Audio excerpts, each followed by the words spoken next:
বাংলাদেশের আকাশ সুরক্ষায় anti stealth radar system কেন গুরুত্বপূর্ণ?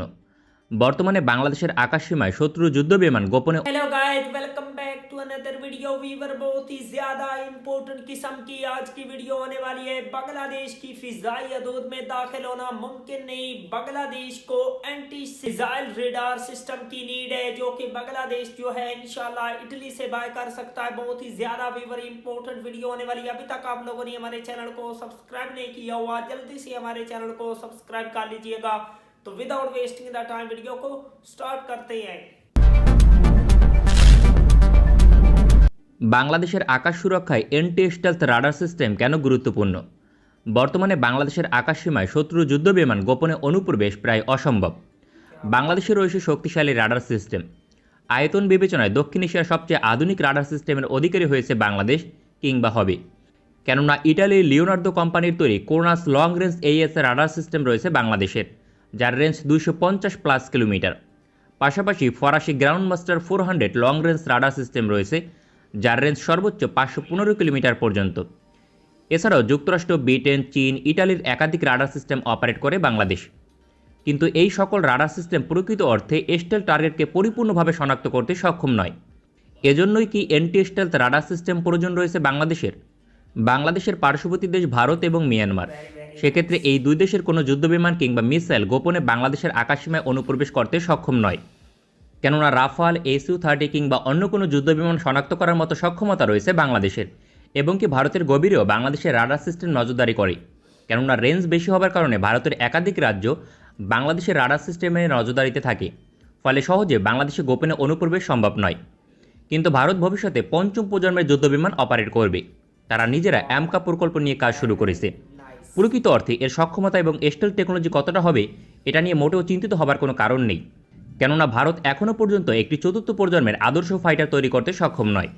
সেক্ষেত্রে পঞ্চম প্রজন্মের যুদ্ধবিমান আসলে কতটা স্টেলথ হবে তা বলার অপেক্ষা রাখে না। সুতরাং তা সাধারণ মানের রাডার ক্রস সেকশন যুক্ত হবে, যা বাংলাদেশ সহজেই ক্রোনাস এবং গ্রাউন্ড মাস্টার 400 রাডার দিয়ে শনাক্ত করতে সক্ষম। সুতরাং ভারতের আপকামিং পঞ্চম প্রজন্মের ফাইটার বাংলাদেশের রাডার ফাঁকি দিয়ে প্রবেশ করতে পারবে না। কিন্তু সমস্যা হচ্ছে, ভারত সম্ভবত মার্কিন যুক্তরাষ্ট্র থেকে পঞ্চম প্রজন্মের ফাইটার ক্রয় করতে পারে, বিশেষ করে F-35। সেক্ষেত্রে তার রাডার ক্রস সেকশন অত্যন্ত কম। এই ধরনের পঞ্চম প্রজন্মের ফাইটারকেও ক্রোনাস এবং গ্রাউন্ড মাস্টার 400 দিয়ে শনাক্ত করা সম্ভব, এবং তা 100 কিলোমিটার দূর থেকে। কিন্তু এই দূরত্ব থেকে শনাক্ত করার পূর্বে মিসাইল হামলা করে শত্রু পালিয়ে যাবে।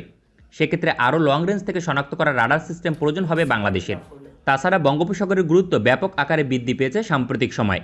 বিশ্বের পরাশক্তি দেশগুলো বঙ্গোপসাগরে মহড়া করে, তাই তাদের কোনো স্টেলথ বিমান অনুপ্রবেশ করলে তাকে ইন্টারসেপ্ট করতে প্রথমে শনাক্ত করতে হবে। এজন্য অবশ্যই এন্টি স্টেলথ রাডার সিস্টেম প্রয়োজন। শুধুমাত্র প্রতিপক্ষের ফাইটার নয়, প্রতিপক্ষের স্টেলথ মিসাইল হামলা প্রতিহত করতেও এন্টি স্টেলথ রাডার সিস্টেম গুরুত্বপূর্ণ। কেননা বাংলাদেশের পার্শ্ববর্তী দুই দেশ ভারত এবং মিয়ানমার উভয় স্টেলথ মিসাইল অপারেট করবে। ইতিমধ্যে ভারত স্কাল্প মিসাইল অপারেট করে, যা স্টেলথ মিসাইল। ভবিষ্যতে মিয়ানমার SU-30 ফাইটার ডেলিভারি পেলে তারাও স্টেলথ মিসাইল অপারেট করবে। এক্ষেত্রে অবশ্যই ভবিষ্যতের কথা বিবেচনা করে বাংলাদেশের এন্টি স্টেলথ রাডার সিস্টেম প্রয়োজন রয়েছে। কিন্তু পৃথিবীর হাতে গোনা কয়েকটি দেশ আধুনিক এন্টি স্টেলথ রাডার সিস্টেম তৈরি করতে সক্ষম।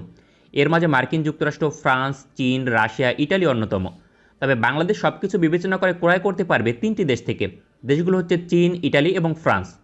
চীনের তৈরি YLC-8E রাডার সিস্টেম রয়েছে, যার রেঞ্জ 700 কিলোমিটার পর্যন্ত। এই রাডার সিস্টেম প্রতিপক্ষের স্টেল টার্গেটকে শনাক্ত করতে পারবে। ইতিমধ্যে ভেনেজুয়েলায় এই রাডার সিস্টেমের একটি সংস্করণ 100 কিলোমিটার দূর থেকে F-22 র্যাপটরকে শনাক্ত করতে সক্ষম হয়েছে। মার্কিন যুক্তরাষ্ট্রের এই যুদ্ধবিমান পৃথিবীর সবচেয়ে স্টেলথ। এছাড়াও জাপানের F-35কে 200 কিলোমিটার দূর থেকে শনাক্ত করতে সক্ষম হয়েছে। সুতরাং ইতিমধ্যে পরীক্ষিত এই রাডার সিস্টেম, যা যথেষ্ট কার্যকর হিসেবে পৃথিবীতে ব্যাপক আলোচিত। বিপরীতে ইটালির রয়েছে upgraded Kronos 3D AES radar system, যার রেঞ্জ 350+ কিলোমিটার পর্যন্ত হবে। এই রাডার সিস্টেম প্রায় 200 কিলোমিটার দূর থেকে স্টেল টার্গেটকে শনাক্ত করতে সক্ষম হবে, এমনটাই দাবি করেছে ইটালির বিখ্যাত রাডার নির্মাণকারী প্রতিষ্ঠান লিওনার্দো। এবং ফরাসি বিখ্যাত রাডার নির্মাণকারী প্রতিষ্ঠান থ্যালেস তৈরি করেছে Seafire 500 রাডার সিস্টেম, যার রেঞ্জ 500+ কিলোমিটার পর্যন্ত। প্রতিদ্বন্দ্বী থেকে এই রাডার সিস্টেম সবচেয়ে এগিয়ে, কেননা 300 কিলোমিটার দূর থেকে স্টেলথ বিমানকে শনাক্ত করতে পারবে। একই সঙ্গে 150 কিলোমিটার দূর থেকে স্টেলথ মিসাইলকে শনাক্ত করবে। এই রাডার সিস্টেমের নিকট সুইসাইড ড্রোন পর্যন্ত নিখুঁতভাবে শনাক্ত হবে। তাই সামগ্রিকভাবে প্রযুক্তির দিক থেকে সবচেয়ে এগিয়ে থাকবে ফরাসি রাডার সিস্টেম, আর বাংলাদেশের জন্য সবচেয়ে উপযুক্ত। ভবিষ্যতে ক্রয় করারও প্রবল সম্ভাবনা রয়েছে। কারণ বাংলাদেশ রাডার সিস্টেম ক্রয়ের জন্য ফ্রান্স এবং ইটালিকে গুরুত্বপূর্ণ মনে করে। এর মাঝে ফ্রান্সের রাডার টেকনোলজি পৃথিবীতে আমেরিকার পর সবচেয়ে অ্যাডভান্স, আর গ্রাউন্ড বেস রাডার সিস্টেম হিসেবে সিফায়ার 500 তার ক্যাটাগরিতে পৃথিবীতে 1 নম্বর রাডার সিস্টেম। কেননা এটি শুধুমাত্র টার্গেটকে শনাক্ত করে না, বরং মাল্টি মিশন ক্যাপাবল। উদাহরণস্বরূপ প্রতিপক্ষের রাডার সিস্টেমকে অকেজো করতে সক্ষম জ্যামিং করে, পাশাপাশি সমুদ্রের সারফেস টার্গেটকে শনাক্ত করতে সক্ষম, এবং কি ফায়ার কন্ট্রোল রাডার সিস্টেম হিসেবে কাজ করে অ্যাস্তার সিরিজ এয়ার ডিফেন্সের জন্য। সুতরাং এই ধরনের রাডার টেকনোলজি পৃথিবীতে ফ্রান্স এবং আমেরিকার নিকটেই রয়েছে। তবে এই রাডার সিস্টেমের মূল্য তুলনামূলকভাবে বেশি। যেখানে ফরাসি গ্র্যান্ডমাস্টার 400 রাডারের মূল্য প্রতি ইউনিট $20 মিলিয়ন, সেখানে সিফায়ার 500 এর মূল্য প্রায় $100 মিলিয়ন।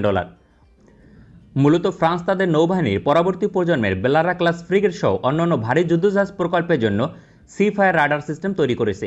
এই রাডার সিস্টেম তৈরির জন্য প্রায় 10 বছর গবেষণা করেছে থ্যালেস গ্রুপ। যেখানে রাডার উৎপাদনে থ্যালেস গ্রুপের কোনো যোগ্য প্রতিদ্বন্দ্বী আন্তর্জাতিক বাজারে নেই, তারা 10 বছর গবেষণা করেছে। वंडरफुल वीवर, क्या शानदार किस्म का इटली का ये एंटी स्टेल्थ रिडार सिस्टम है। क्या वीवर बांग्लादेश जो है इसको बाय कर पाएगा, क्योंकि बांग्लादेश को इस किस्म के रिडार सिस्टम की बहुत ही ज्यादा नीड है। कोई इतना ज्यादा इजीली दाखिल कोई भी बांग्लादेश की फिजा में दाखिल नहीं हो सकता। अगर बांग्लादेश इसको हासिल कर लेता है तो बहुत ही ज्यादा वीवर ये इटली का पावरफुल किस्म का रिडार है। आई होप कि बांग्लादेश जो है वो बहुत जल्द इसको अपनी मिलिट्री का हिस्सा बनाए। तो वीवर, अगर आप लोगों को मजीद इंफॉर्मेटिव वीडियो देखनी है तो जल्दी से हमारे चैनल को सब्सक्राइब कर लीजिएगा। मिलते हैं आपसे नेक्स्ट वीडियो में इंशाल्लाह, तब तक के लिए अल्लाह हाफिज।